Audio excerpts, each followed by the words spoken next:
વાત કરીએ અમરેલીની નિત્યમ વિદ્યા સંકુલ વિવાદમાં મોટો ઘટસ્ફોટ થયો છે। જે સ્કૂલના પ્રમાણપત્રો અપાયા તે સ્કૂલ છે જ નહીં। વાલીઓને ભૂતિયા સ્કૂલના પ્રમાણપત્ર આપી દેવામાં આવ્યા। નિત્ય વિદ્યા સંકુલે બે શાળાના પ્રમાણપત્રો આપ્યા હતા।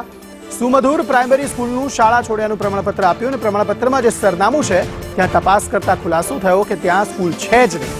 સરકારી ચોપડે સુમધુર સ્કૂલનું એડ્રેસ મોહનનગરનું છે। મોહનનગરમાં છેલ્લા 25 વર્ષથી એવી સ્કૂલ હયાત જ નથી। આવી કોઈ સ્કૂલ છે જ નહીં તેવો વાલીઓએ આક્ષેપ કર્યો। સ્કૂલનું નામ દો છો એ છે જ નહીં। સુમધુર સ્કૂલનું નામ તો અમે સાંભળ્યું નથી। એ આજ તમે પહેલી વખત પૂછ્યું ત્યારે ખબર પડી। ક્યારે આવતા જતા કોઈ ચર્ચામાં ક્યાં આવેલું? નહીં ક્યારેય નહીં। સુમધુરનો આપણે મોહનનગરનો વિસ્તાર કેટલો? મોહનનગરનો વિસ્તાર તો મોટો જ છે। આ મેઇન રોડ છે અને આગળ પાછળની સોસાયટી છે, પણ મોહનનગર એટલે આ મેઇન રોડ જ છે ખાલી। અને જે કઈ હોય મોહનનગરમાં જે કઈ આવેલું હોય એ આ મેઇન રોડ ઉપર। એને જે પ્રમાણપત્રમાં જે એડ્રેસ આપેલ છે તેને લઈને સંદેશ ન્યૂઝની ટીમ રિયાલિટી ચેક કરવા મોહનનગરમાં પહોંચી છે। આપણે મોહનનગરનો વિસ્તાર દેખાડીશ કે આ મોહનનગરનો લાઠી રોડ થી લઈને હનુમાનપરા સુધીનો વિસ્તાર છે। ત્યાં એક મુખ્ય શેરી છે, આજુબાજુમાં અન્ય જે છે નગરો આવેલા છે। તેને લઈને અત્યારે આપણી સાથે સ્થાનિક પણ જોડાયેલા છે। શું સમગ્ર હકીકત છે? આપણે સ્થાનિકને શું નામ તમારું અને આપ કેટલા સમયથી અહીં રહ્યો છો અને શું મુદ્દુ નામની કોઈ અન્ય સ્કૂલ આવેલી છે? હું નિમેશ ઉપાધ્યાય છેલ્લા 13 વર્ષથી અહીંયા મોહનનગરમાં રહું છું અને સુમધુર નામની સ્કૂલ નામ તો મેં પહેલી વાર સાંભળ્યું। તમારા મુખ્ય પહોંચી છે અને રિયાલિટી ચેક કરતા સ્થાનિકોએ પણ કહ્યું છે કે અહીં સુમધુર નામની નામ જ પહેલી વખત સાંભળ્યું છે અને સ્કૂલ પણ અત્યારે ઓન ચોપડે અત્યારે બોલી રહ્યું છે, પણ ખરી હકીકત અન્ય જ સામે આવી છે। સંદેશ ન્યૂઝ, જૈનિક સોજિદા, અમરેલી સિટી। તો આ સ્થિતિ કેમ આવી? ભૂતિયા સ્કૂલો શિક્ષણ વિભાગને ધ્યાને નથી આવતી। પ્રમાણપત્રો વિદ્યાર્થીને આપી દેવામાં આવે છે, પરંતુ એ પ્રમાણપત્રો અને એ શાળા વિશે તપાસ કરતા આવી શાળા કોઈ હયાત છે જ નહીં તેવી બાબત સામે આવી છે।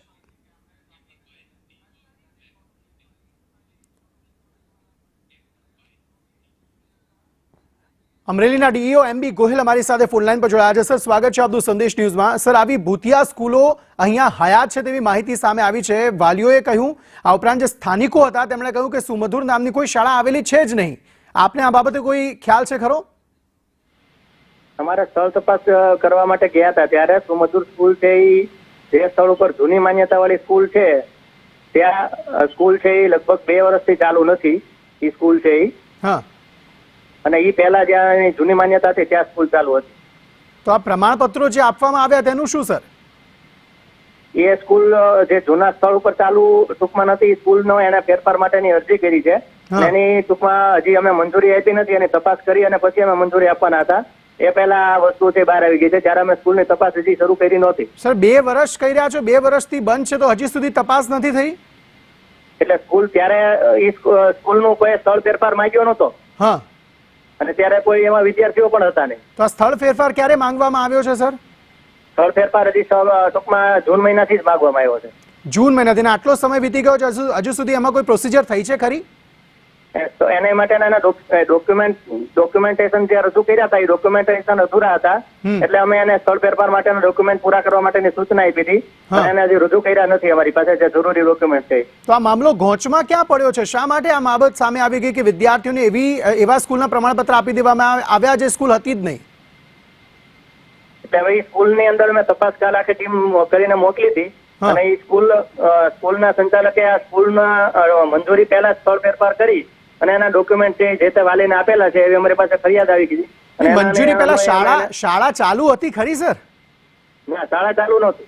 તો પછી પ્રમાણપત્ર કેવી રીતે આપી દીધા? જો શાળા હયાત જ નથી અને રજીસ્ટ્રેશન જ નથી મળ્યું તો એના સર્ટિફિકેટ કેવી રીતે આવી જાય? જે જૂની માન્ય શાળા હતી એના એને પ્રમાણપત્ર આપ્યા છે, અત્યારે ચાલુ છે એના પ્રમાણપત્ર નથી આપ્યા। અચ્છા, એટલે એ 2 વર્ષથી શાળા બંધ જ થઈ ગઈ છે? હા, ઠીક છે, આભાર સર અમારી સાથે જોડાવા બદલ।